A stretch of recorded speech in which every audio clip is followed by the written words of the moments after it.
Good afternoon and welcome to this year's Sonoma County Yom Hashoah Commemoration. My name is Ellie Cohen, a member of the Yom Hashoah Planning Committee, Esther Freeman, a fellow member of the Yom Hashoah Planning Committee, and a member of the Alliance for the Study of the Holocaust and Genocide at Sonoma State, will also be moderating this commemoration with me. At this moment, I'm really missing Bob Rafel of blessed memory, who for many years moderated this commemoration, who we lost very recently. His presence and demeanor were very reassuring during these difficult times.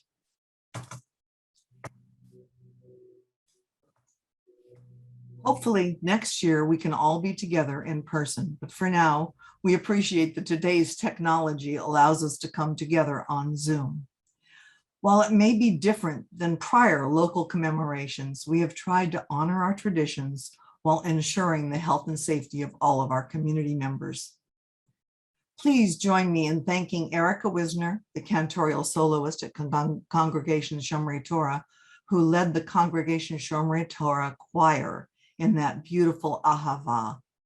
They were accompanied by Yvonne Wormer, their liturgical pianist. Hopefully you're familiar with the Zoom video platform. The text chat will be available for the next few minutes so you can interact with the speakers and other attendees. Feel free to say hello in the chat and let us know from where you are viewing the commemoration. Please also let us know if you're a Holocaust or genocide survivor or descendant, and if you have previously shared your stories in schools. During the commemoration, you can chat with the hosts if you have any technical questions.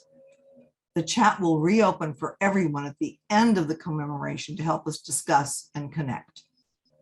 When the program begins, we recommend that you use speaker view. You can do that by using the button at the top right hand of your screen on most devices. Okay, I see that I have something on my screen I wanted to get rid of. Okay, let's go down here. The PDF of today's program guide, including the agenda, the list of participants, the mourner's Kaddish, and lyrics of songs that will be performed, and a list of our sponsors who helped make this event possible, as well as the memorial book listing the names of loved ones who were lost in the Shoah, are all posted in the chat window. You can open and download them to print, and they are also available on the JCC website. If you have any technical problems, let us know through the chat window and we'll do our best to help you. We truly appreciate your participation in today's commemoration as we honor and pay tribute to those who suffered yet persevered through the tragic events that took place during the Holocaust. While recognizing that anti-Semitism and genocide continue today, including what is to our horror occurring now in the Ukraine. By remembering the past, we hope to prevent the escalation of prejudice into genocide. I'd now like to welcome Rabbi George Gittleman of Congregation Shomrei Torah for our convocation. Rabbi Gittleman. Thank you. Well, at first, just want to recognize that this is hard. We've been doing this a long time, and it doesn't necessarily get any easier. I want to thank everyone who came together, Barbara and Blair, of course, and everyone else in the committee that worked tirelessly on our behalf so that we can continue to join and remember. And I also want to suggest, take a moment, just put your hand on your heart and recognize what it is to show up today and to be present to remember Yom HaShoah.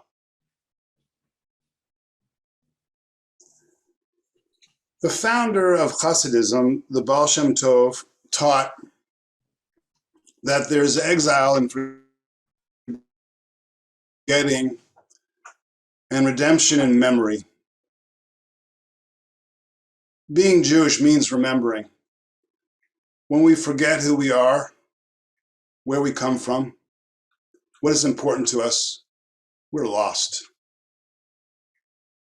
Remembering the Shoah is an imperative for us. We are a people bound by memory. We are people who keep faith with those who sleep in the dust. We are people committed to pursuing tzedek, justice, for all people everywhere. Tzedek, tzedek tirdof, justice, justice we shall pursue. Remembering the Shoah is an imperative, but the question still remains, how can recalling such a cataclysmic, murderous, unimaginably evil time in our people's history and the history of the world be redemptive? What keeps such a memory from crushing us every minute of every day? How can we remember the Shoah in a way that heals more than re-wounds? I have to say, I've been struggling with this question my whole life. From the time I was a kid and first learned about the Shoah in grade school with a horrible movie they showed, to growing up as an adult and then as a rabbi. And I've come to know easy answers. But one response to this question of how to remember the Shoah in a way that redeems more than re-wounds is the way we've been working these last 20 years to include in our commemoration all those murdered, Jews and non-Jews, by the Nazis, and also to acknowledge other genocides. The thought was and still is that there's redemption in breaking our isolation and justice in expanding the circle of memory to include all victims. Not everyone agreed when we first started some 20 plus years ago. Not everyone agrees now. We are Jews after all. And in truth, the wound is so deep, the pain so great, that we are all in a way blinded by our suffering, stumbling around in the dark, struggling to find a way forward. This year's focus on upstanders is, I believe, an additional attempt, another way to find some redemptive light in a dark night, a way to wrestle some redemption from a seemingly unredeemable time. In the Talmud Pirkei Avot, we are taught, "B'makom she'ein anashim hishtadel lihiyot ish," in a place where there is no one human, one should strive to be human. That's what upstanders did. They were human in a place where others were not behaving like human beings. Their hearts open when those around them were closed. They cared, acted, risked their lives and the lives of their loved ones, while those around them looked the other worse, actually much worse.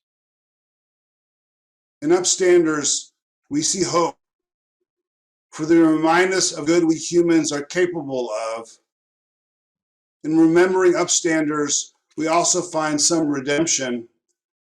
There were those who cared. There were those with courage enough to act. There were those who did behave like human beings in the face of such inhumanity. There is exile in forgetting and redemption in memory. May our gathering this afternoon honor the memory of all those who were lost in the Shoah. And may the act of remembering also be an act of redemption. Ken Yehi Ratzon. Thank you, Rabbi Gittleman, for your moving words and important message. Congregation Ner Shalom's Good Shabbos Band will be performing Ana Bekoach. The words and translation are in your program. The slides of local Holocaust survivors accompanying the music were lovingly prepared and updated by Barbara Lish McCaffrey.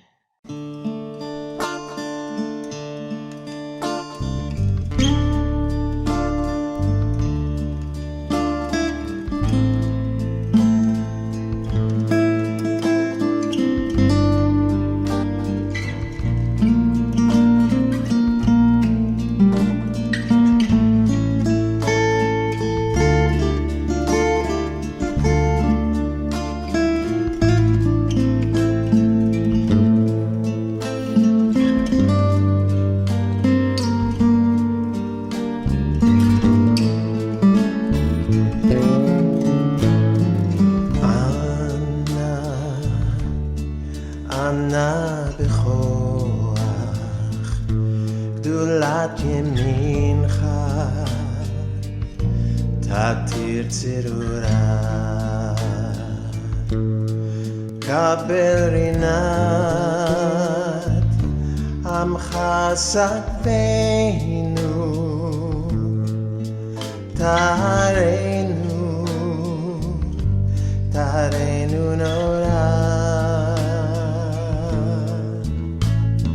ענה בכוח גדולת ימינך תתיר צרורה קבל רינת עמך סגבנו טהרנו נורא נגיבור דורשי ייחודך כבבה שומרם ברכם טהרם רחמם צדקתך תמיד גומלם חסין קדוש חסין קדוש ברוב טובך בהולדתך יחיד גאה לעמך פני זוכרי קדושתך שבעתנו קבל ושמע צעקתנו יודע תעלומות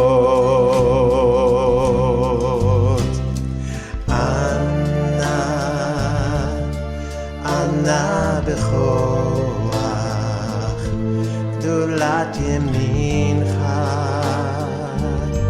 תתיר צרורה קבל רינת עמך סגבנו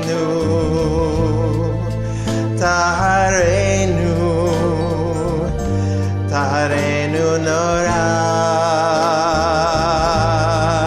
שבתנו קבל ושמע צעקתנו יודע תעלומות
Very moving, very difficult to watch for all of us who were close to those wonderful people and to know so many of them that are still with us. The next thing is I want to thank the Good Shabbos Band for coming up with such a beautiful, beautiful rendition and playing it so beautifully. Thank you.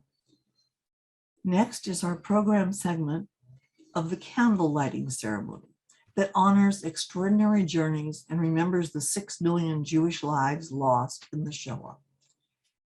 In the background during the segment devoted to the other genocide, Sandy Feldhorn and friends will be playing Sterndl, My Little Star.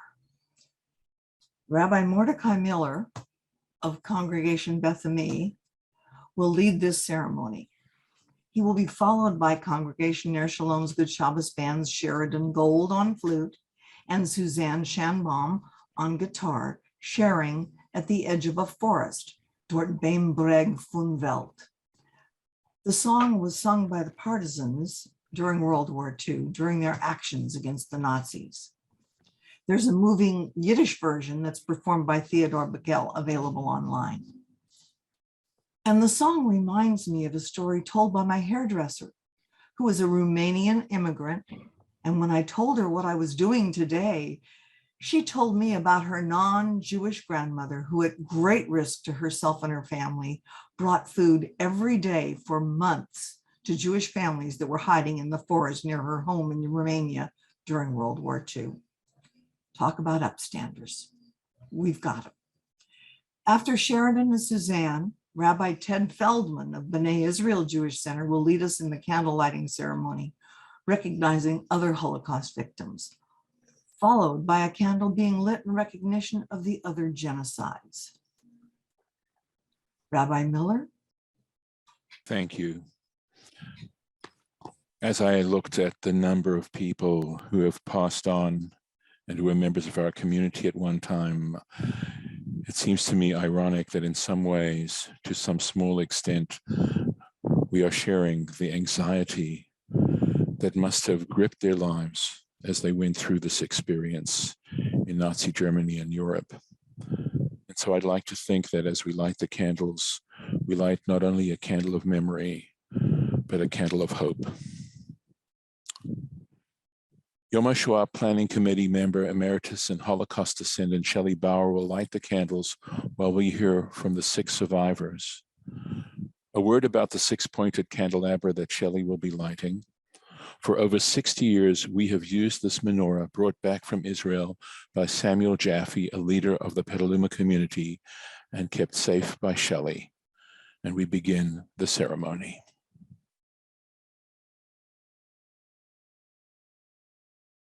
I was raised in Breslau, Germany, and lived there under the Nazis until February 1939. In Breslau, I witnessed Kristallnacht, the burning of my synagogue, the destruction of Jewish homes and businesses, and the arrest of adult Jewish males. Even living under Nazi rule, I and a group of friends met weekly to socialize and to read and perform plays. My immediate family survived because they were among those fortunate to have received immigration status to the United States. My name is Miriam Susan Dragay. I'm a Hungarian hidden child survivor. Later today, I will present our story as one of numerous examples of survival through the kind and courageous efforts of people who spoke up and stood up and risked their lives to save us. For now, I humbly light this candle in memory of the 500,000 children who perished in the Shoah. My name is Peter Krohn. My family fled from Berlin, Germany to Italy. In 1939, Mussolini forced Jews to leave Italy or be deported. With luck, we got visas to Canada. We were on a train heading towards the ship when the Nazis boarded to check passengers. Because we were only allowed about $50, my mom had hidden some gold coins in a bag of candy.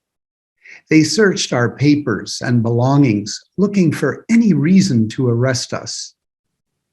Finally, the Nazis turned to me and the teddy bear I was holding tightly in my arms. They tore it from me and cut my beloved teddy bear to pieces. Finding nothing, and because of my loud shrieks and fearful cries, they moved on. The loss of my teddy bear may well have saved our lives. I speak to students through the Story Project. My name is Edith Newman. I graduated from high school in Berlin. In 1936, my father, who had a millinery business, heard his best customer announce that he could not do business with him anymore. He then knew it was time to get out of Germany. Sponsored by my father's brother, my parents and I were finally able to leave Germany to join my uncle in Newark, New Jersey in 1938. My paternal grandmother and aunt had already emigrated there in 1934. Of the family, my mother's uncle and aunt perished in Auschwitz. In America, I had to go back to high school, but I'm very grateful to my parents who loved and protected me through all the challenging circumstances awaiting me in this new country. My name is Ernest Newbrin. I was born in 1932 in Vienna, Austria, which was annexed to Germany in 1938. Suddenly, all the anti-Semitic laws of Germany also applied to us, which meant I could not attend public school. My father was arrested and incarcerated on Kristallnacht, as were so many adult Jewish males. I remember the following morning, we went for a walk to see what had happened. We encountered some Hitler youth riding on the back of a truck with their loot from a synagogue, trying to blow a shofar, not very successfully. After my father's release, we fortunately were able to emigrate to Australia in March 1939. I came to Rochester, New York on a fellowship in 1955, married, and moved to California in 1961, where I earned a PhD at UCSF. I am Eric Angris. I am lighting this candle in memory of my father, Hans Angris, who died this past November. He was born in Berlin in 1928, the youngest of 3 sons. His family fled Germany in 1937 to Amsterdam. His oldest brother went to the United States. When Hitler invaded, my grandfather was arrested and ultimately killed in Auschwitz. My father survived separately in hiding with the help of the Dutch underground, as did his mother and middle brother. Over the years, my father shared his story of survival with thousands of students, largely as a board member of the Alliance for the Study of the Holocaust and Genocide, and was also active in the Bay Area Hidden Children's Organization.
Good afternoon. I'm Rabbi Ted Feldman from B'nai Israel Jewish Center in Petaluma. I have been joining in our commemoration of Yom HaShoah over the past 17 years, and this indeed may be my last opportunity to share this occasion with you as I'm reaching retirement at the end of June coming up. But we're here together today, and continuing the candle lighting ceremony, we'd like to remember and recognize the other groups that were also persecuted in recognition of the fact that Jews weren't the only victims of the Holocaust. Sadly, genocide didn't begin or end with the Holocaust. Former Yom HaShoah Planning Committee member Michelle Ziegelbaum, wife of Paul Ziegelbaum of blessed memory, who was a Holocaust descendant and beloved member of our community, will light the candle on behalf of the other victims. My name is Frances Fuchs, and it's my honor to light this candle in tribute to the more than 15,000 LGBTQI people who were tortured and killed under Nazi rule. Even after their liberation from the camps from 1945 to 1969, 100,000 gay men and lesbians were arrested and many imprisoned in Germany.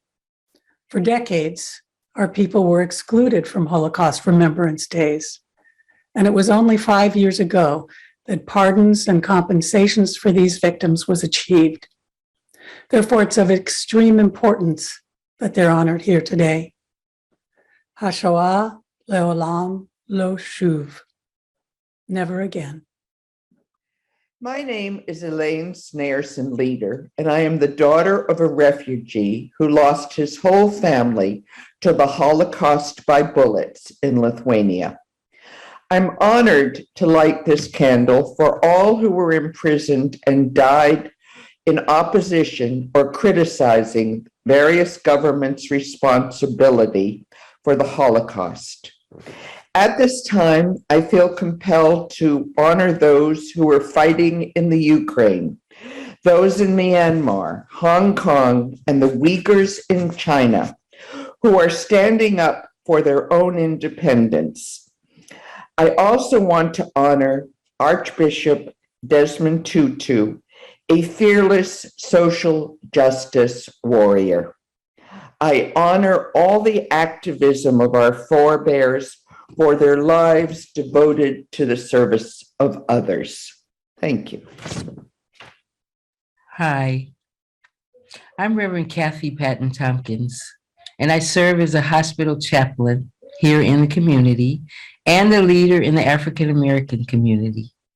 I am honored to light this candle to honor the righteous Gentiles who were victims in the Holocaust, and to recognize those that took great risks to help save Jewish people who were imprisoned and died for opposing or criticizing those responsible for the Holocaust.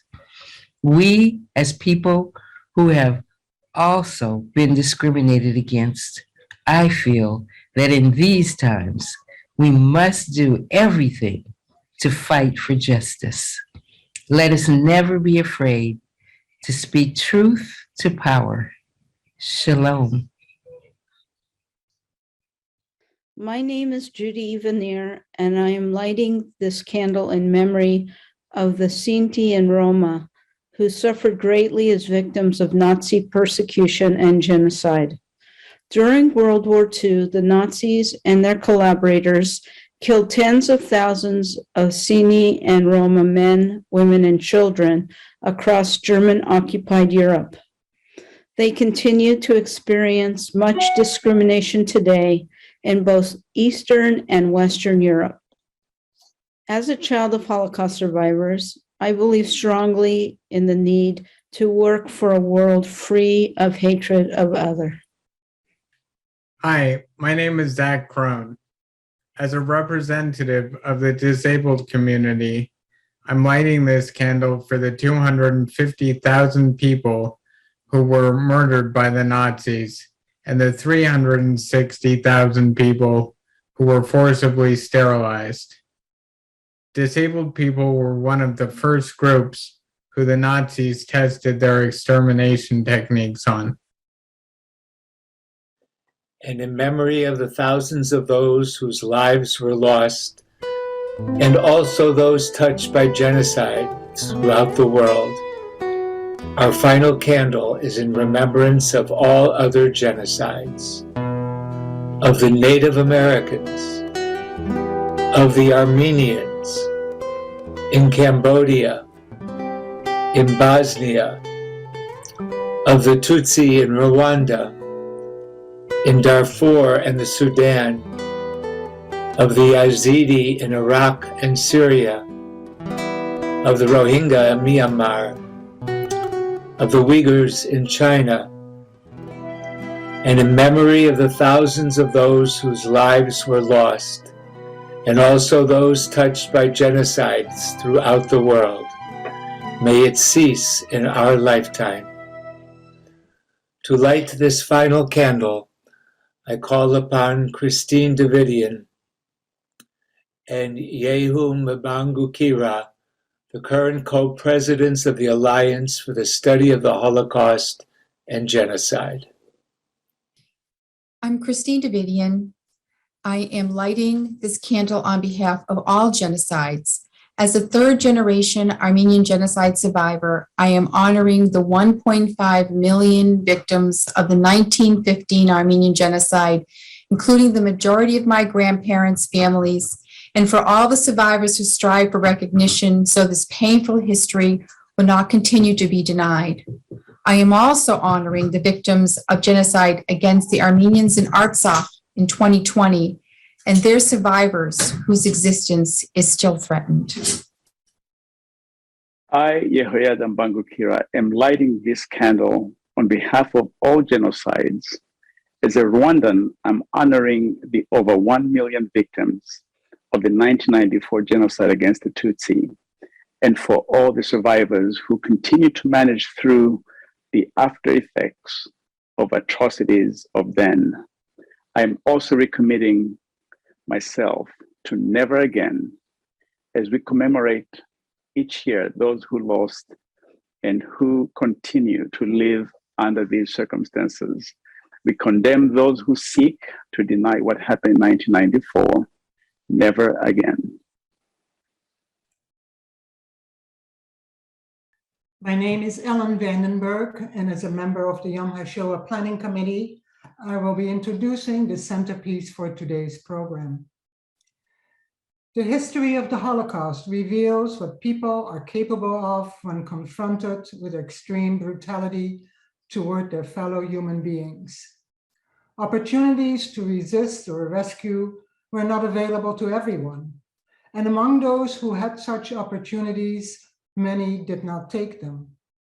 Thousands participated actively in the Nazi plan of annihilation, while many more knew what was happening and did nothing. Fortunately, while the Nazis carried out their plan to murder millions of Jews and other supposedly inferior groups, countless upstanders, whether individuals, groups, towns, and even an entire nation, helped those in danger and stood up to the Nazis.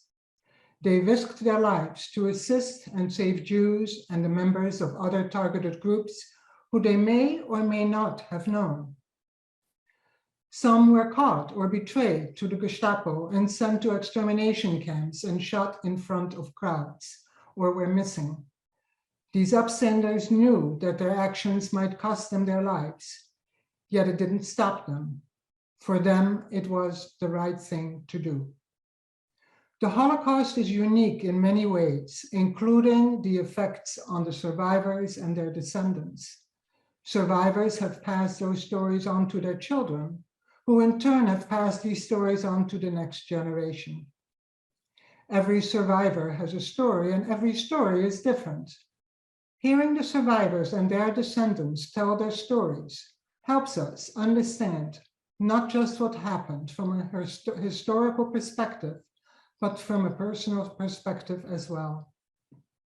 These stories bring the horrors and the heroism to life.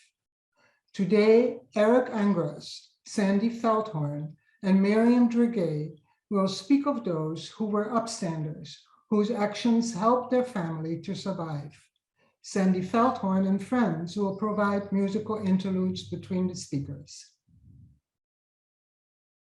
My father, Julius Feldhorn, was arrested in June of 1938 in Vienna and taken first to Dachau and then to Buchenwald. At the time, my parents had been married for 6 months, and my mother, Charlotte, was 4 months pregnant with my older brother, Earl. Fortunately, my father had begun the process of applying for immigration to the United States, a process he had been able to complete for his parents and 2 sisters, but it would be up to my mother to complete the process for him. First, of course, she would have to get him out of the death camp. Early in 1938, before Kristallnacht, it was still possible to petition for the release from a camp if it could be proven that there was a country that would be willing to accept you as a refugee. My father's parents and sisters had been sponsored by a cousin in New York, and he was willing to act again on behalf of my parents and eventually my brother. Additionally, because my father had been born in a town in Galicia that was under the control of Poland when he was born, he was considered Polish by United States Immigration Services. Fortunately for him, the US quota for Polish immigrants was not full. Unfortunately for my mother's family, the Romanian quota was full, which doomed most of them, including her father. How then could my pregnant mother obtain my father's release?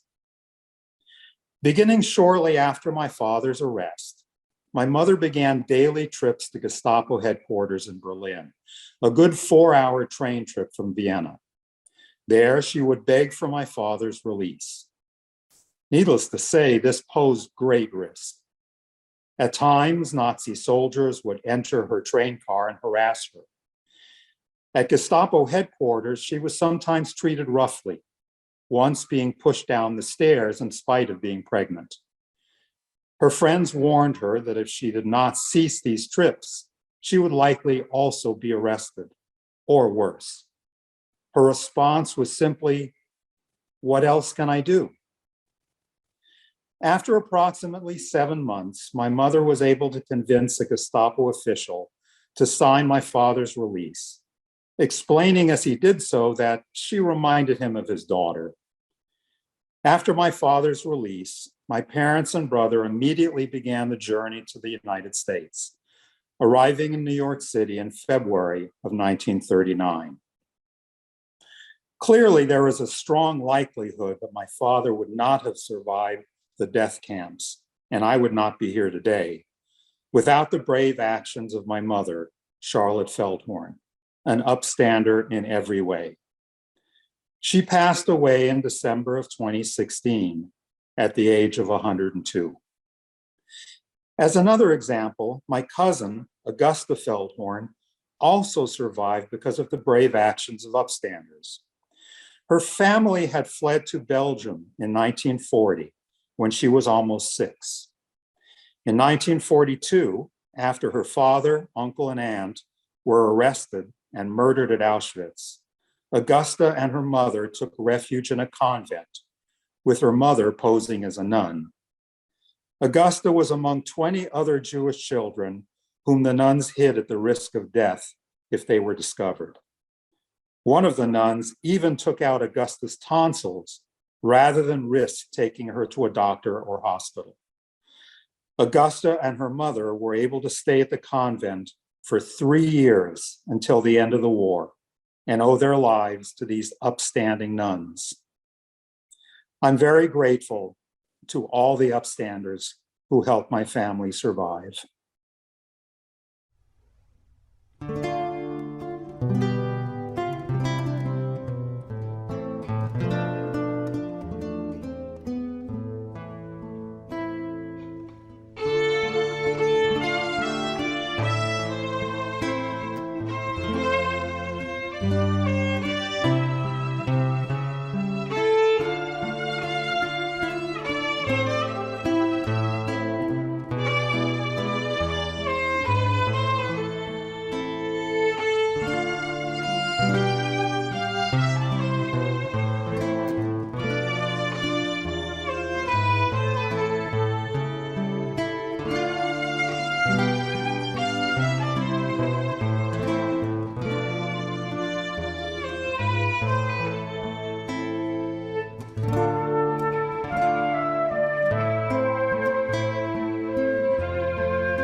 This is Hans Angress, my father's experience of World War II and being hidden by upstanders. He died late last year. Today, I am reading this on his behalf. My family fled Germany in 1937. When attempts to get to the Americas proved unsuccessful, we settled in Amsterdam. I had 2 wonderful childhood years there until the Germans invaded and occupied Holland in 1940. My father was arrested in 1941 because when we left Germany, he took his life savings along, which was against German law.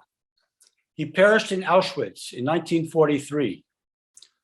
My oldest brother, Tom, managed to get to the United States in 1939, enlisted in the Army in 1941, and served in the 82nd Airborne Division as an interrogator. My survival and that of my older brother, Fred, was now in the hands of my mother. When Fred got a notification to report for work in Germany in 1942, along with 2,000 other young people, my mother refused to let him go. She got him a job with the Yotze Rat, the Jewish Council. This temporarily exempted all 3 of us from reporting for work in Germany. Death notices arrived soon after for all those who had responded to the call. Meanwhile, I attended the Yotze Lyceum, the school where Anne Frank was a fellow student until her family went into hiding. Our notice to report arrived in September of 1943, when the few remaining Jews in Amsterdam were scheduled to be deported to the east. The Dutch resistance movement helped all 3 of us find various hiding places until the end of the war. One of these people, who was a former neighbor of ours, found a family willing to take me in. And so Anton Koy, who we called Ton, picked me up one evening and we walked across Amsterdam to what became my new home for the next 18 months. I was met by Ton's wife, Ali, his and her parents, and Ton's sister. Their 2 sons, Peter and Walter, were already asleep in the room I was to share with them. The room could accommodate only 2 beds, so the boys had to share a bed for the duration while I slept in the other. Ton Koy was heavily involved in the Dutch resistance movement. The resistance movement consisted of a small part of the Dutch population that risked their lives to save others and to fight the common enemy.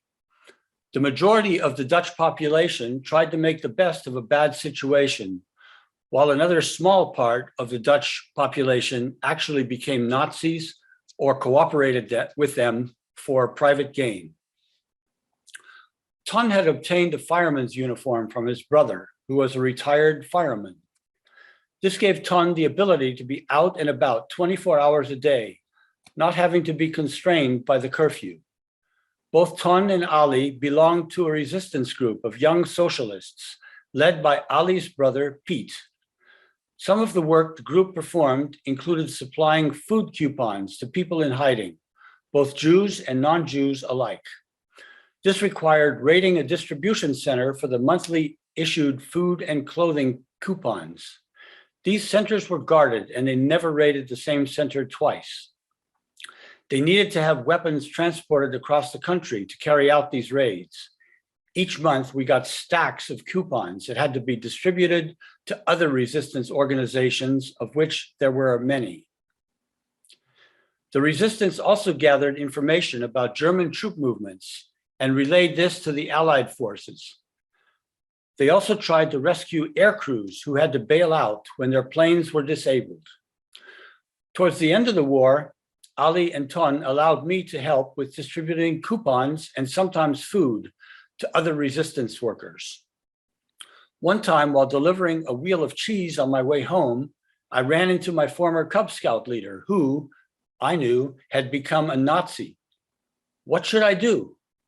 I decided to confront her and told her, yes, I was in hiding, and I would appreciate it if she would not betray me. She assured me that she would not. But going home, I made very sure that no one was following me. As I could not go to school while in hiding, I spent a lot of my time reading. Fortunately, the Coys had a good library. I also helped with housekeeping chores. Ultimately, the war came to an end. Amsterdam was never liberated as such. The war simply ended. I am grateful to the upstanders, Ton and Ali, the Dutch resistance movement, and all the others that helped my family survive.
Miriam Dragay, born 1940, Kassa, Hungary, now Košice, Slovakia.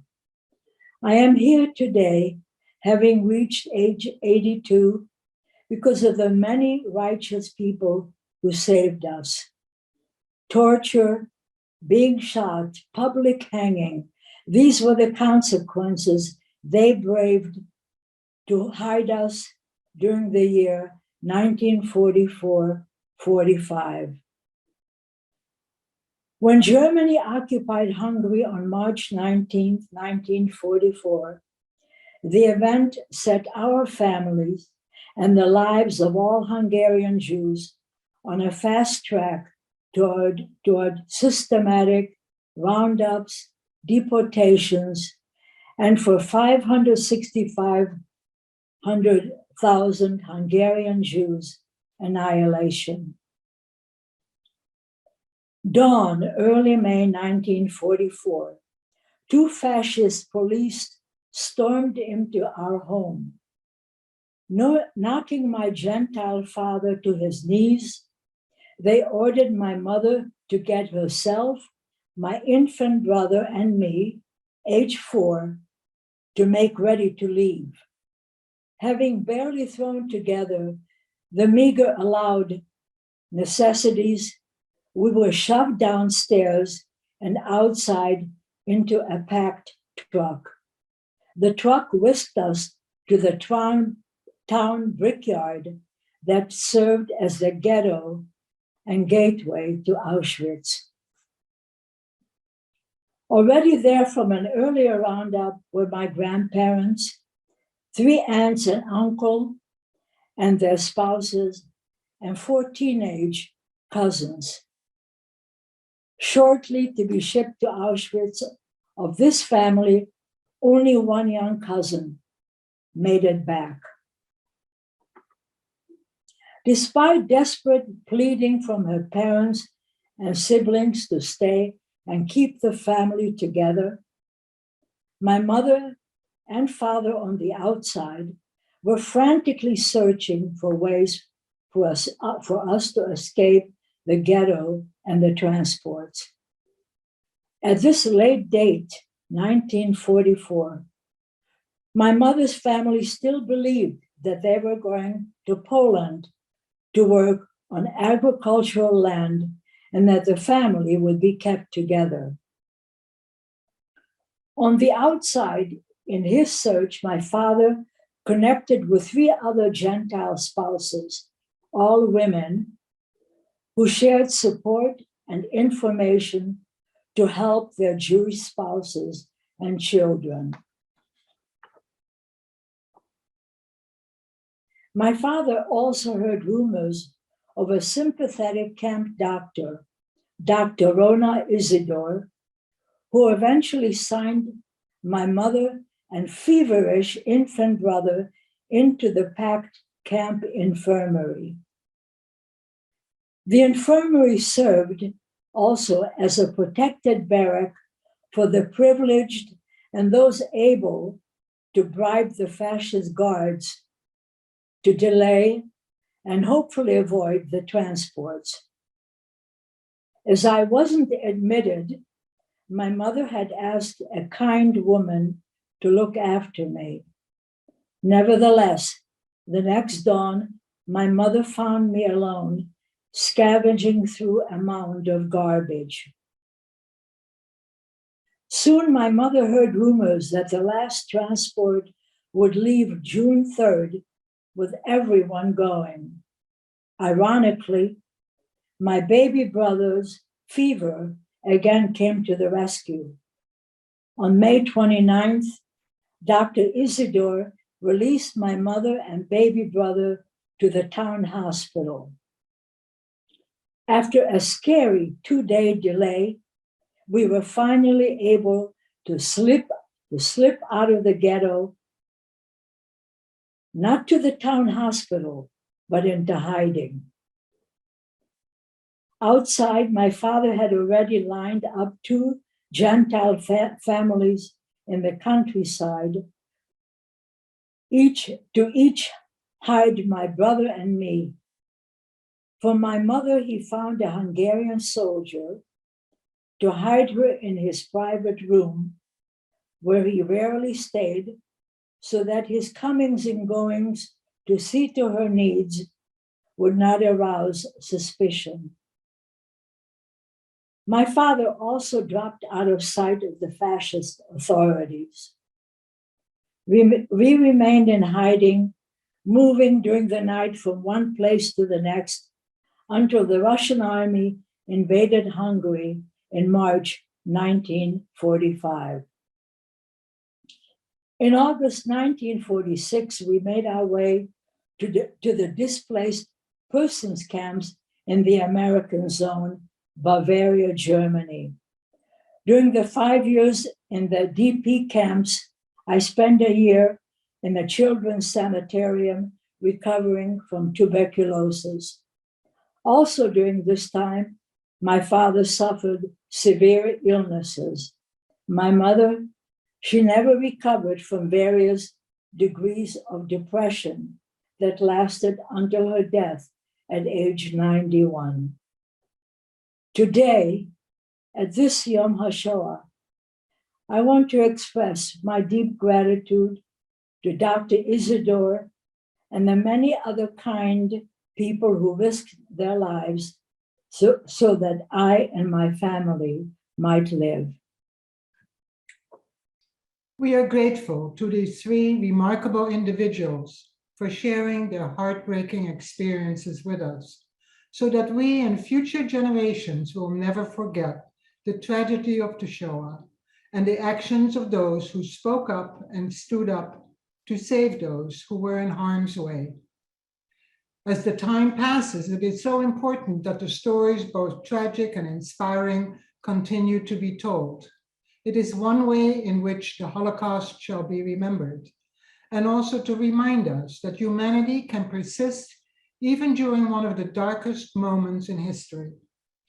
Even though these stories are remarkable, they are not unique, because in today's world, there continue to be upstanders who are helping thousands, if not millions of people who are suffering from oppression and violence. Let's hope upstander stories continue to be recognized and upheld by those who have heard their stories. Erica Wisner, the cantorial soloist at Congregation Shomrei Torah, and her daughter Lael will now be singing In the Light. They are accompanied by Yvonne Wormer, their liturgical pianist. The words are in your program and in the chat.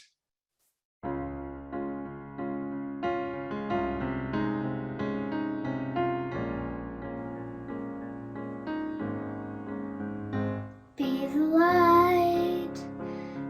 light inside the darkness, be the hope, burning bright into the night, be the voice, for those who cannot raise it, be the one who leads the way, through the world's darkest days, be the light, be the light, be the light.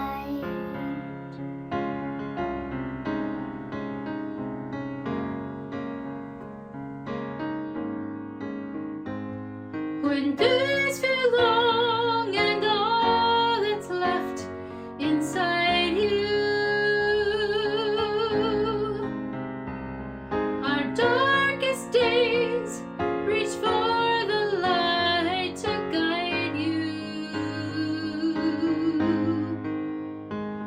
The miracle of change begins with sparks of light we find within that shine.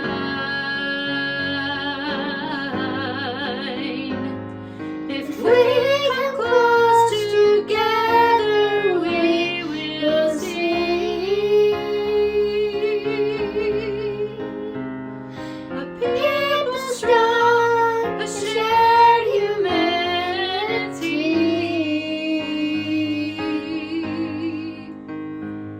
to transform darkness into light, to lead with love instead of light. We shine, we shine. Be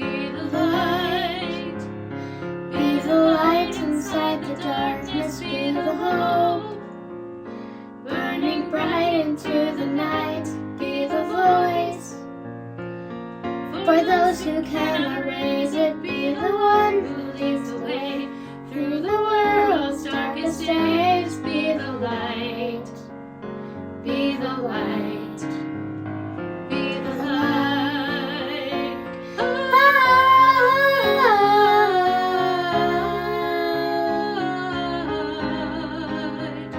Be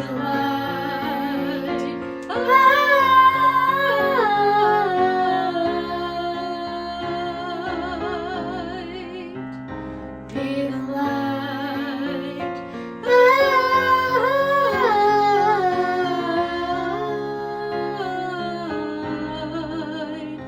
be the light.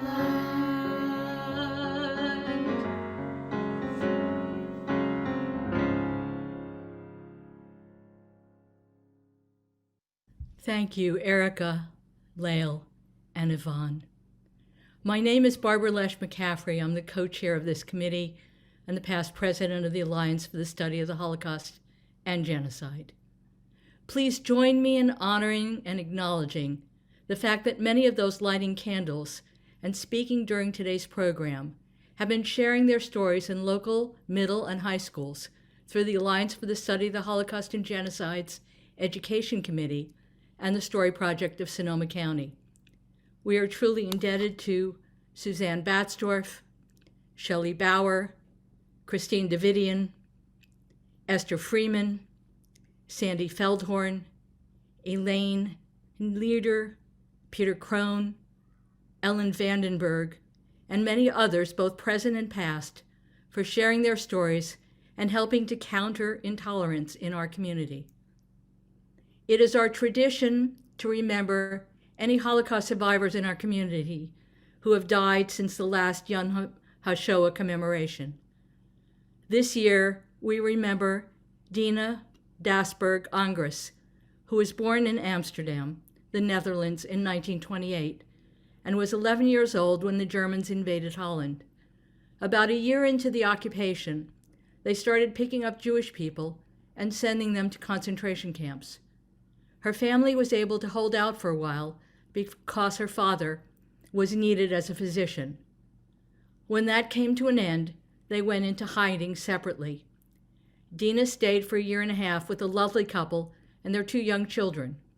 Without people like this, Dina, nor her immediate family members, would have been able to survive. As it was, they all did. Dina got married after the war to her junior high school boyfriend, who had also survived the war in hiding. They emigrated to America and became partners in a dairy operation in California. 30 years later, she went back to school and received a master's degree in social work and worked in the area of adoptions for 15 years before retiring. What Dina says she learned from her experience is to be grateful for every peaceful day I enjoy and to strive for making the world more peaceful all over.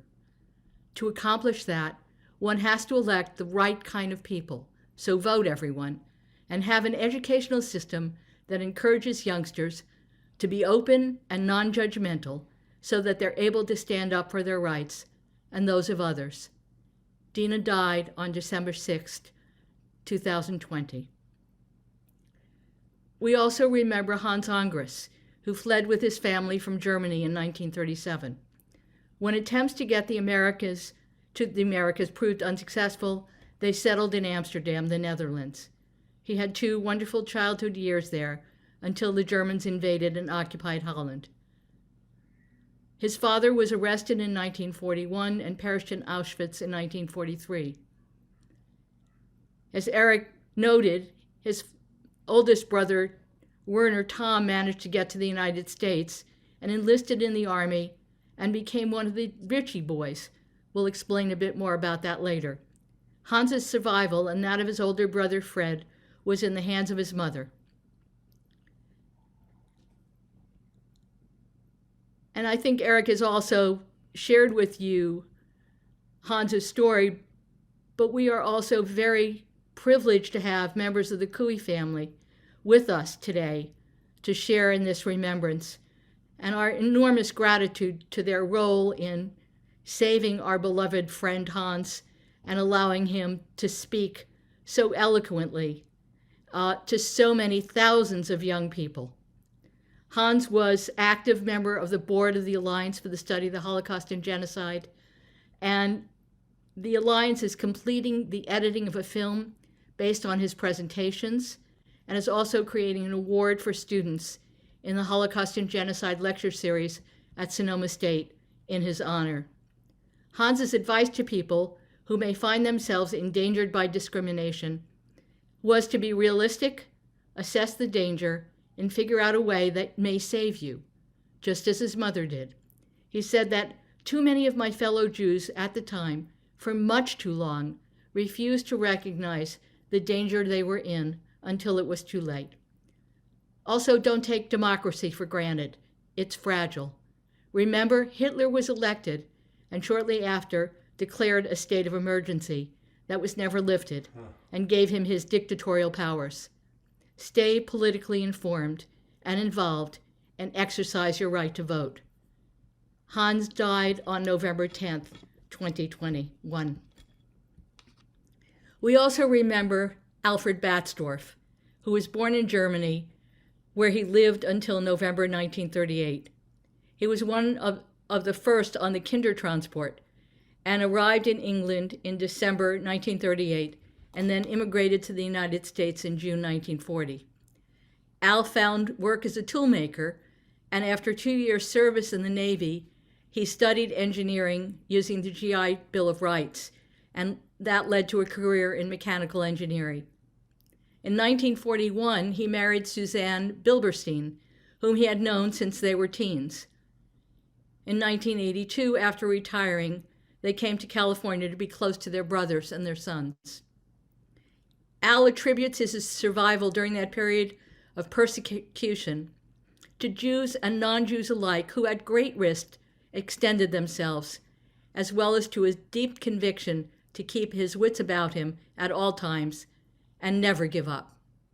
We're indebted to Al, as well as his wife Suzanne, as both served for many years on this planning committee for the annual commemoration and also shared their stories with young people through the Alliance. Al died on April 2nd, 2022. We also remember Maurice Blau, who lived in Holland before the war. Because of his father's suspicion about the events in Germany, Maurice and his family left for France in 1939. Unfortunately, as Maurice put it, we didn't go far enough. Trapped in occupied France without proper papers, they managed to flee to North Africa, and from there to Lisbon, where they caught the last U.S. ship that set sail in Athens. His brother spent from 1939 to 1942 in England before rejoining the family in the United States. The rest of Maurice's family was murdered. Before retiring, Maurice was a professor in the Hutchins School of Liberal Studies at Sonoma State, a beloved colleague of mine. Maurice shares his experiences with students through the Story Project of Sonoma County. His advice to others is, do not assume that it can happen here. Assume it can, and work to stop a drift that makes the next Holocaust or genocide possible. Maurice died on July 6, 2021. We also remember Eric Gottman, a San Mateo-based educator who was born in 1925 in Stuttgart, Germany.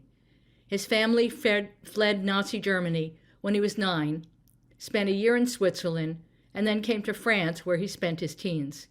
He settled in San Mateo after Army service during World War II, where he was involved in intelligence with the Ritchie boys, who were U.S. enlisted Jews who happened to be fluent in Germany and were stationed at Camp Ritchie in New Jersey. We wondered if he knew Hans's older brother.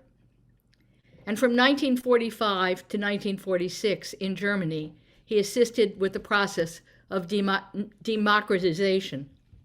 Eric and his wife Hildy were enthusiastic and dedicated members of America's longest-running Palestinian Jewish dialogue group, in which they befriended numerous Palestinian families. He and his wife moved to Sonoma County a few years ago to be with their daughter and her family. Eric died on September 14th, this past year. We also remember Hildy Gatman, who was born in Germany in 1927 and first experienced Nazi discrimination as a schoolchild. On the night of Kristallnacht in 1938, Hildy's family fled and ultimately made it to New York City. After her economically more comfortable life in Germany, Hilda had to work hard as a teenager to help her family survive in New York. She moved west to San Francisco at the age of 19 to marry Eric. She served as a volunteer and then board member of the Bay Area Holocaust Oral History Project, and also participated for many years in the Palestinian Jewish Dialogue Group with her husband. Particularly as refugees themselves, they were passionate about the need for peace in the world. Hilda and Eric's daughter, Leslie Gatman, is the artist who designed the Holocaust Memorial Wall at Santa Rosa Memorial Park. She died on March 22nd this year. And finally, we remember Olga Winkler, who was born on August 28, 1926, in a Hungarian town near the Czech border. Worried about the gathering anti-Semitism in Hungary and Europe in 1938, Olga's mother convinced her husband it would be best for the family to leave Hungary and to ask his half-brother in Cleveland for help in immigrating to America. He could only arrange for one visa, so Olga's father left that year for Cleveland, and her mother and brother Michael, 14, who was in danger of being inducted into the labor camp, left in 1939. Olga's mother left her remaining 4 children in the care of 2 sets of relatives until the American Council in Budapest notified them in 1940 that American visas had arrived for the remaining children.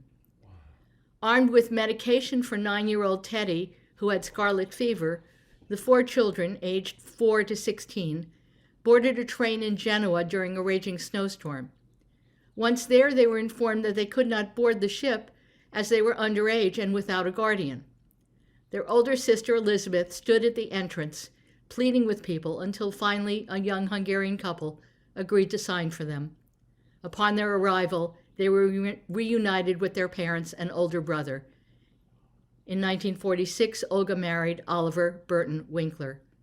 She had a career as a social worker and was active in the Jewish Federation, the National Council of Jewish Women, and the Cleveland Jewish Community Center. Olga also spoke to students in San Francisco and Berkeley, and more recently through the Story Project of Sonoma County. Olga expressed the need to be accepting of people with different ethnic backgrounds. The world has become one. People need to get together to be very open to everyone, is a lesson she felt she learned from her own experiences, and the lesson she has tried to communicate in the schools. She died on December 27th. Finally, we remember Bob Rafel, who was a member and a beloved member of this planning committee and served as our master of ceremonies for many years. You may also recall that his sons created a Holocaust essay contest for middle and high school students in his wife Susie's honor. Bob was born in Akron, Ohio, and enlisted in the Army after war broke out. Toward the end of the war, Bob's unit was stationed near the village of Volari in what is now the Czech Republic, and members of his company formed a band that played for dance, inviting some locals as well as some women who were recovering from what has been known as the Helmbrecht Death March. 2 English-speaking Jewish girls from Budapest, survivors of the march, attended that dance, including a young girl who caught his eye, Susie Tabner. In 1947, Susie arrived in New York, and 5 days later they were married and soon after moved to San Francisco. Susie preceded Bob in death after more than 70 years of marriage. We're indebted to Bob's service to the local Jewish community and to this annual commemoration. He died on March 4th.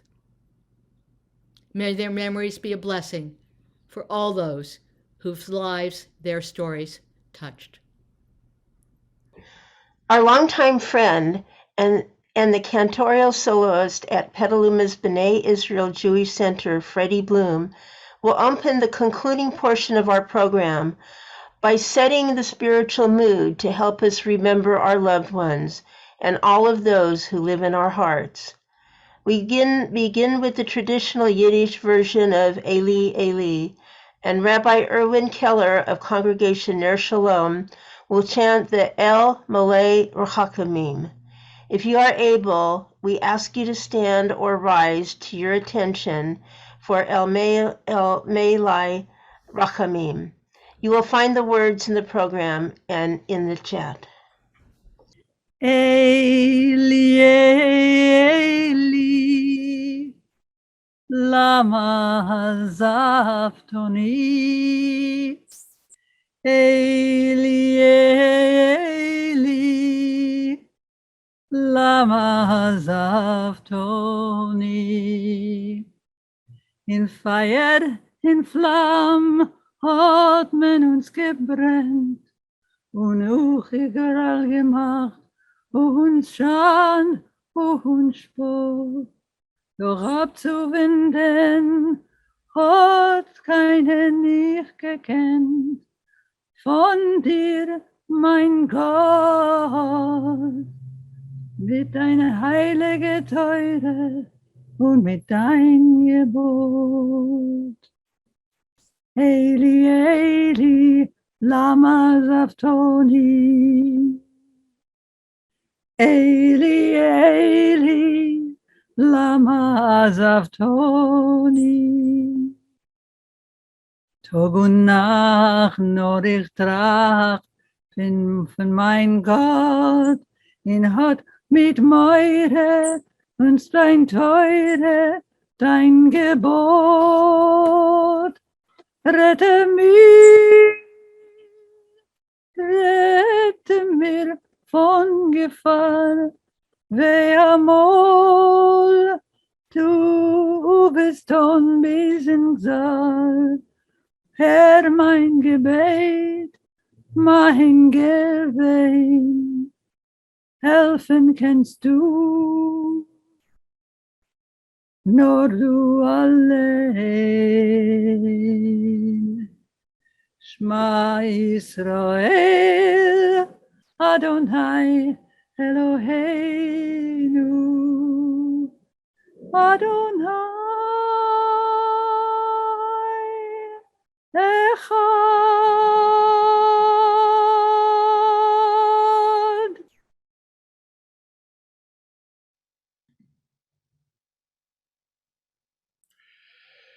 El male rachamim,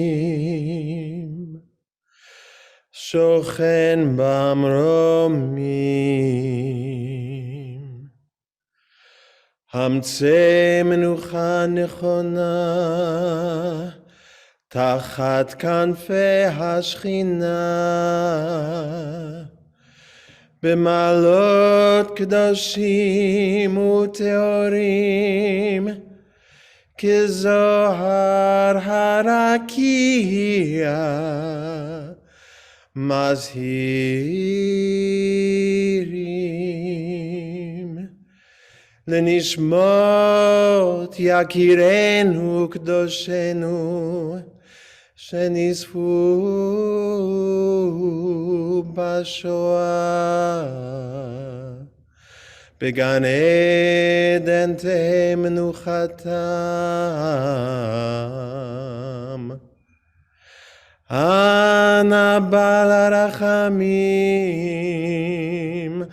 הסתירם בסתר כנפיך לעולמים, וצרור בצרור החיים את נשמתם. אדוני הוא נחלתם, וינוחו ושלום על משכבם, ונאמר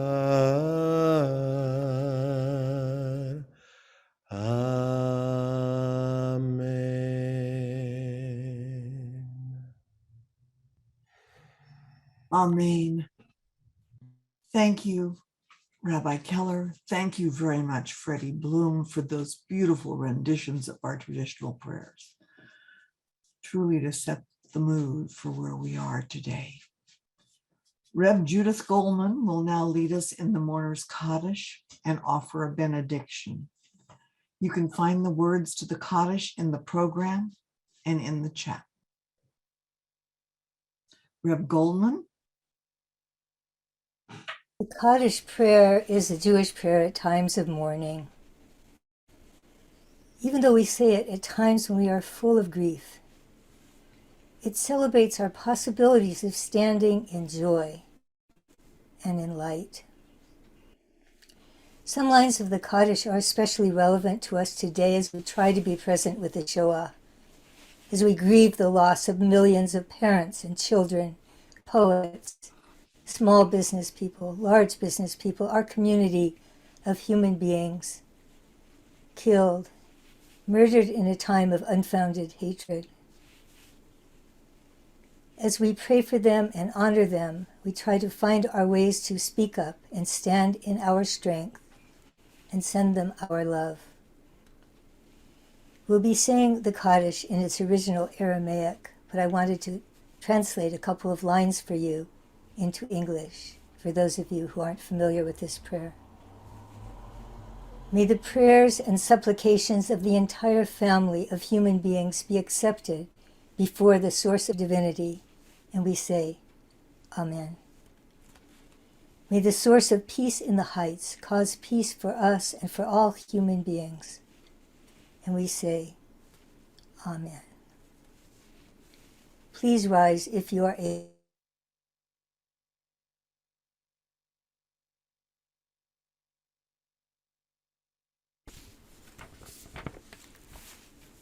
Yitgadal v'yitkadash Shemei Rabbah Bilma divrach yirte v'yamlich machute b'chaye hon uvyomechon uvchaye d'chol Beit Yisrael ba'agala uvizman kari v'imru. Amen. Yehi Shmei Rabbah mevarach le'olam u'lalmei almaya yitbarach v'yishtabach v'yitpa'ar v'yitromam v'yitnaseh V'yit hadar, v'yit aleh, v'yit halal, shmei dekudisha, brichu. Le'ela min kol birchata v'shirata, tushbachata v'nechemata, da'amiran bi'alma, v'yimru. Amen. Yehei shlama rabba min shemaya v'chayim, aleinu v'al kol Yisrael, v'yimru. Amen. Oseh shalom b'mamav, hu ya'aseh shalom. Aleinu v'al kol Yisrael, v'imru. Amen. You may be seated. The benediction. A blessing we can ask for and attempt to bring into our lives is to find ways to bring in light into our daily lives. In the news, our local news, our world news, this is a time that seems to have a clear struggle between darkness and light. With Putin's incredible cruelty in Ukraine, the Ukrainian people's courage, tenacity, mutual caring, defense of democracy. Watching from afar, the whole world is deeply moved, wishing for light to conquer darkness. Watching them stand with incredible strength and courage, even sometimes when there is no hope of success. Standing up in a big way. History can make people skilled at moving through tragedies, unfounded attacks. We move on. We can try to hold on to a light of holiness that our efforts may produce within our own lives. As we try to honor people suffering all over the world, honor the lives lost to injustice, let us do it by making our lives more aligned with the core of holiness that some say is the true nature of the world, hidden under the brokenness that it is our human task to fix. Let us speak up and stand up whenever we can, wherever we can. Let's go forth with courage, kindness, seeing each other's dilemmas, shining our own light, doing what we can to fix this broken world. Amen. We have just a few announcements and thank yous before we conclude the lighting of the candle of hope. Our annual program comes together after much discussion and hard work by the members of the Planning Committee and cooperating community organizations. We gratefully acknowledge Doran Hovo and his amazing video abilities. This event could not have happened without his skill and talent. Special thanks to Zoom for graciously and generously providing us with the video platform for today's event. We also acknowledge the ongoing support from our co-sponsors. You will find their names on screen and in your program. Special thanks go to the Jewish Community Center of Sonoma County and its new director, Scott Brockman. Also, special thanks to the Alliance for the Study of the Holocaust and Genocide at Sonoma State University and the Jewish Congregation of Sonoma County, including Congregation Beth Ami, B'nai Israel Jewish Center, Congregation Ner Shalom, Congregation Shomrei Torah, and Congregation Ner Shalom, the Hevra Kadisha of Sonoma County, Jewish Family and Children's Services, the Story Project, and the Wilderness Torah, as well as many individual donors. The Yom HaShoah Planning Committee worked diligently on this event. We gratefully acknowledge the hard work of our co-chairs, Barbara Lish McCaffrey and Blair Pleasant, as well as community members, Ellie Cohen, Miriam Susan Brigay, Esther Freeman, Sandy Feldhorn, Lindsay Goldenberg, Peter Crone, and Ellen Vandenberg, and invaluable support from Talia Eisen for her initial guidance, and to Rabbi George Gittleman for his support and assistance, and the technical and recording assistance provided by Susan Shanabaum. The Planning Committee welcomes additional active members who will bring fresh ideas and energy to our work and help us continue offering this important program each year. Please let us know in the chat if you'd like to join our committee and help bring this event to life. We'd now like to conclude with the Candle of Hope, introduced by Planning Committee member Lindsay Goldenberg and led by Lily Matelon, a junior at Montgomery High School and part of the Havarim Teen Program and Shomrei Torah Congregation's Shorty Teen Group. War is outdated and nonviolence is the only way. The Dalai Lama. My name is Lindsay Goldenberg, and I am the granddaughter of Holocaust survivors. My family was hidden in Poland by Ukrainian sisters Nadia Fry and Darka Tomasek. Through my efforts this year, these upstanders were awarded Righteous Amongst Nations by Yad Vashem. Tonight, Lily and I welcome you to light a candle to feel connectedness to our community and to symbolize light in the darkness. The candles of hope are dedicated to the victims of genocide, survivors, upstanders, those recently lost, and the refugees who suffer as a result of war. I am honored to introduce Lily Madelon. As we conclude, we light a candle of hope. We hope that atrocities like the Shoah never happen again. We hope that there are no more genocides anywhere in the world. We hope that all people can learn from the past and vow to never repeat it. We hope that memories of those who perished will forever be a blessing that will never be forgotten. And we continue to hope for peace in Ukraine. We invite each of you to light a candle on your own, representing a candle of hope. While this year we light candles individually, we hope to next year join together and fill the room with the light of hundreds of candles. May these lights conquer the darkness of intolerance in our midst.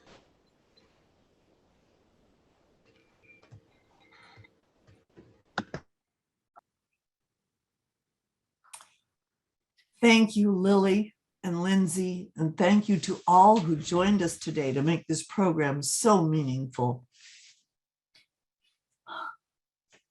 We hope that in coming years, we'll be able to gather together in person to share this experience. We tried to make this event as meaningful as possible using the resources and technology available. We know it's not the same as physically being with our friends, neighbors, fellow congregants, community members, and hugging each other. For those who were unable to join us today, this video of today's commemoration will be posted soon as it's up there on the JC website at that site that says special events. Under that, it shows the Yom HaShoah Commemoration, and you can see that there. I invite you to watch the screen to view the memorial book that's coming up, listing the names of victims of the Shoah that are remembered by members of our community. As was already mentioned, this memorial book is on that JCC website on the Yom HaShoah page under the special events tab. The music performed by Sandy Feldhorn and friends for this section is Eufen Weg steht a Bäum, the bent tree.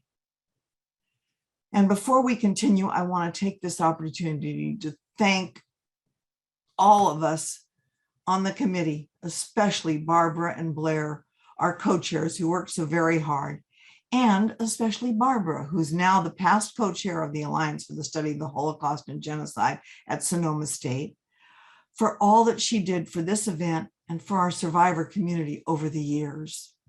A huge thank you to everyone for being here today and joining us in this commemoration. We'll now open the Zoom chat. Feel free to share your reactions, interact with event participants and committee members, or just say hello. We'd also appreciate hearing any comments or suggestions about today's gathering in the chat. After the book is fully displayed, we'll unmute everyone and open the room for conversation and comments. Thank you so much for being such an important part of this year's commemoration. Next year in person with all of us together, we pray.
We will now unmute everyone and open up the room for conversation and comments.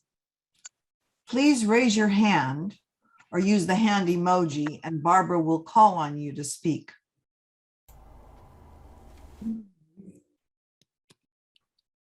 Ellen, are you Ellen Vandenberg? No, it's Yours just lit up. Your screen just lit up.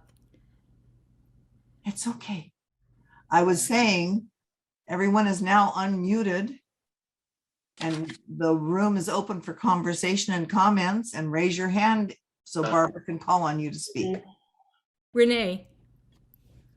Oh, I just wanted to offer incredible thanks. Barbara, your committee, this was so beautifully put together. Powerful, moving, all of it. The stories, the music, and really an elegant tribute to those who are already gone and those still with us. So thank you. That's really what I just wanted to share with you. Thank you, Renee, who has just started speaking in the schools.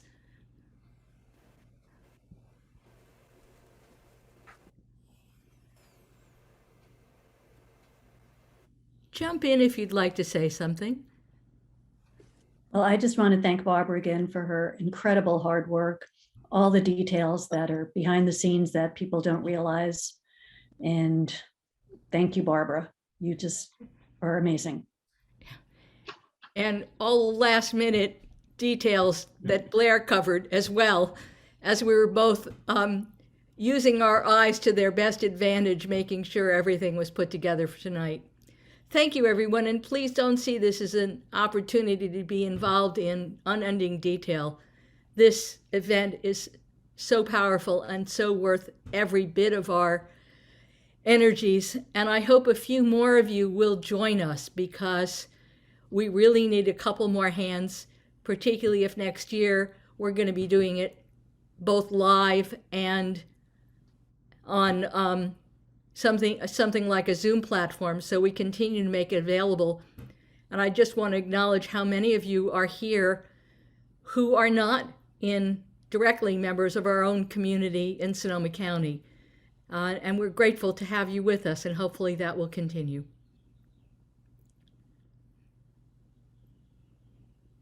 I wanted to thank the family of Hans Angres, because of Hans Angres, when I met him when I first moved to Katati, I met him at the home of Bill and Ellen Strauss, and he told me about the Jewish community in Sonoma, and I am forever grateful for that connection.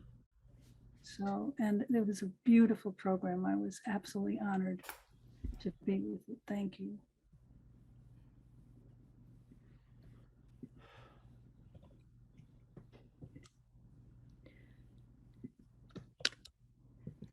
This is Steve Schwartz, and I'll just jump in to say it's so great to see so many friends that I haven't seen in a while. It's a beautiful memorial.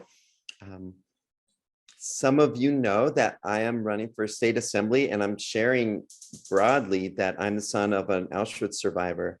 We're kind of, it's a powerful thing to be sharing, and take a look at the J Magazine article I put in the chat, and please be in touch. Thank you.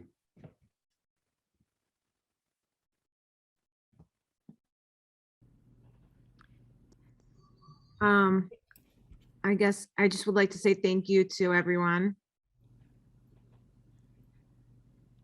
I don't know. Madeline, you had your hand up. Yes, I just would like to thank you for so beautifully honoring both of my parents, Dina Angres and Hans Angres. I carry them with me as best I can, and it was lovely to hear that my father made a good connection for the woman who spoke a minute ago about the connection to the Jewish community that's local. Anyway, thank you so much. It's meant a lot.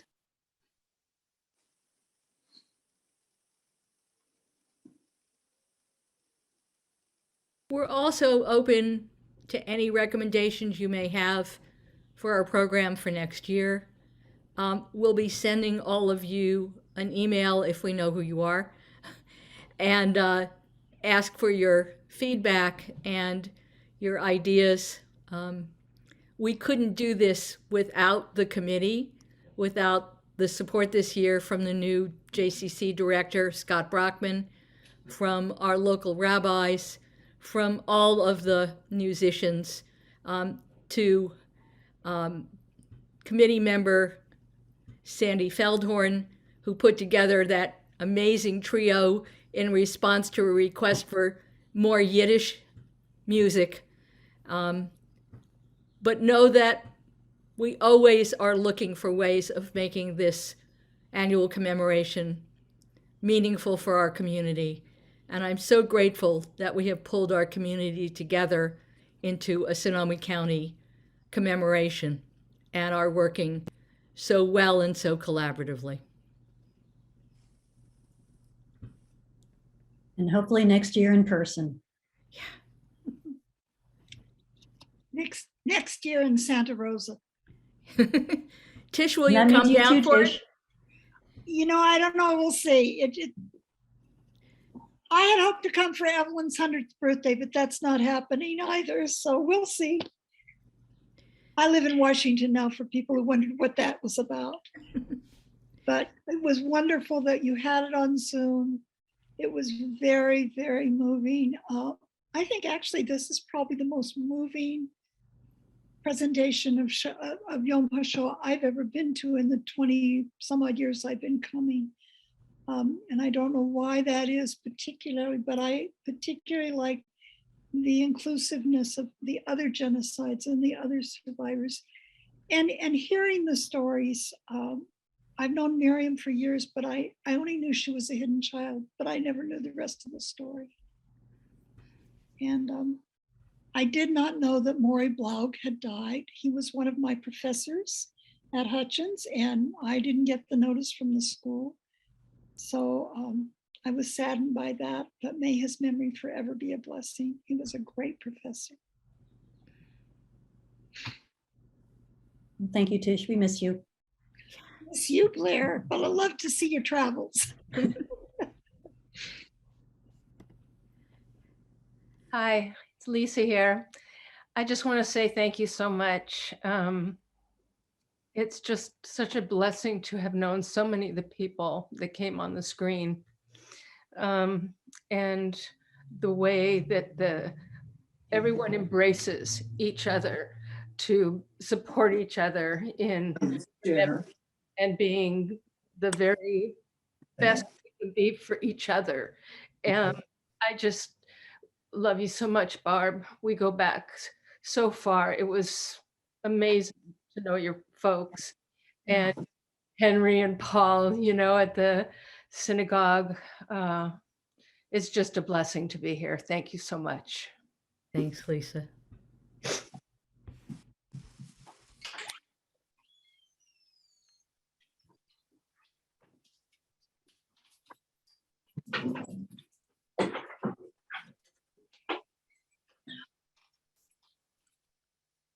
Thank you, everyone. We look forward to being with you again next year. We look forward to your ideas and energy in continuing to make this a Sonoma County tradition. Say what a blessing it is to be here with every one of you in all your different ways. I'm Yisrael and anybody else. And happy birthday, Evelyn, who's about to reach the honored status of 100 very, very soon. On the 15th. On the 15th. Barbara, we forgot to thank Duran again. Oh, we really should. Thank him over and over again. Again, Claire, would you please? Duran, we cannot thank you enough. If it wasn't for you, we wouldn't have been able to pull this off. So thank you for your skills, your time, everything you've done. As we've told you so many times, we could not have done this without you, and we truly, truly appreciate it. I'm happy to Duran have was been the man part of it. behind everything, you know, putting together all the videos, doing, you know, he did all the videos. He just was the man behind it all. What would we do without tech mavens? And also Suzanne, whose recording studio was used for the piece with Sheridan, but also all of the performances by Sandy and his talented colleagues. Yes. That's another tech gift that our community has. We're Yes. enormously I grateful. want to add to that, the musical pieces that came through from Erica and Congregation Shemritor were all done by her in her home studio. She has joined us and given us this beautiful tech support to make it happen. We're really very, very pleased. Thank you. Thank you. Bye, everyone. Good night. Good night. Good night. Thank you. Good night, and thank you too. Good night. Thank you, Barbara and everyone. Yeah. Thank you, Blair and everyone. Thank you, and everyone. And thank you to all of our rabbinical leaders who every year jump in and support this event. Good night, everyone. Good night.